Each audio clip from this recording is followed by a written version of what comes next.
Hey guys, welcome back to another one. This is a quick update from JPMorgan Chase and some news that just came out not too long ago. So first we'll start off with some news that came out in April when JPMorgan Chase let the wealthier clients invest in some Bitcoin funds for the first time ever. They did solo it only to the wealthy clients, not the retail traders like you and me. But, it was huge news at the time. So they partnered with a company called NYDIG, which if you go to the website right here, it's, a huge fund, and they are huge into Bitcoin, which is awesome.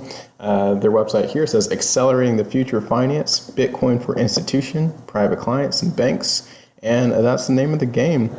So if we go back to the article over here, the fund came out a couple months ago, and it is huge because it was a stepping stone, a huge turnaround. If you look at this paragraph in 2017, JP Morgan CEO Jamie Dimon called Bitcoin a dangerous fraud and threatening then to fire in a second any trader who touched the stuff. He says, if you're stupid enough to buy it, you'll pay the price for it one day, he said at the time. And, fast forward to 2021, it's a 180-degree turn in thought. This was, first offering Bitcoin investments to the wealthy clients. And then now, if we fast forward to what's happening nowadays,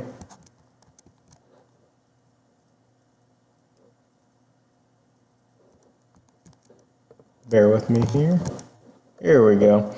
JP Morgan Chase to give its clients access to crypto funds. So this isn't just the wealthy clients, this is all clients. And if you have a Chase account, you can check it out. We have access to a couple more Bitcoin funds, which is pretty nice. I think most retail traders will still go on, the Coinbase or Binance.us and purchase our funds. But for other people who aren't as tech savvy, they might not do that. And if they have an actively managed account for their 401k, this is an option for them. So if we check out this article, JP Morgan has now become the first bank to give its financial advisors the go-ahead to offer retail wealth management clients crypto funds. It was effective 19 July, so just a couple days ago, and the funds available to Chase clients, we have the Grayscale Bitcoin Trust, the Grayscale Bitcoin Cash Trust, Grayscale Ethereum Trust, that would be my favorite if I were to invest in any of these, Grayscale Ethereum Classic Trust, and then the Osprey Bitcoin Trust.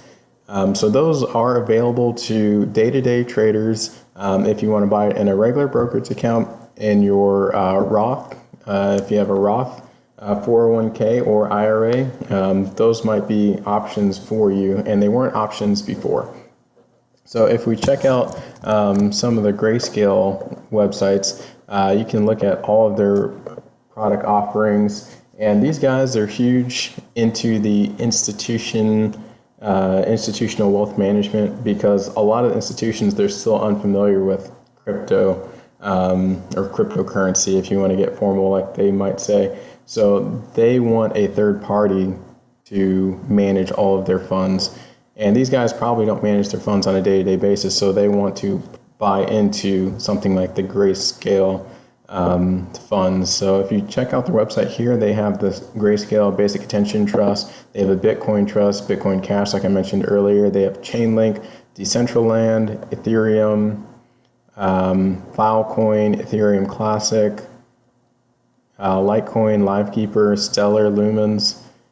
So they have a bunch of different cryptocurrency funds here, and they're continuing to expand what they do have. And overall, this is good for adoption because with these guys, big money comes in with these guys and their funds. And the name of the game for them is to, beat the market. So if Bitcoin goes up, 20%, they want to at least have their trust go up, 21% or more, to say that, hey, even though this is a Bitcoin trust, we're going to perform better than Bitcoin itself. And you can see that by the diagrams here. But more importantly, with this comes two things: liquidity. So getting in and out of trades is helpful to have a very liquid market, and these guys bring a lot of money in, and then also they bring more adoption. So more people can add to their Roth 401ks or regular 401ks and IRAs, retirement accounts. A lot of that money is really unseen, and it's kind of passive for the most part.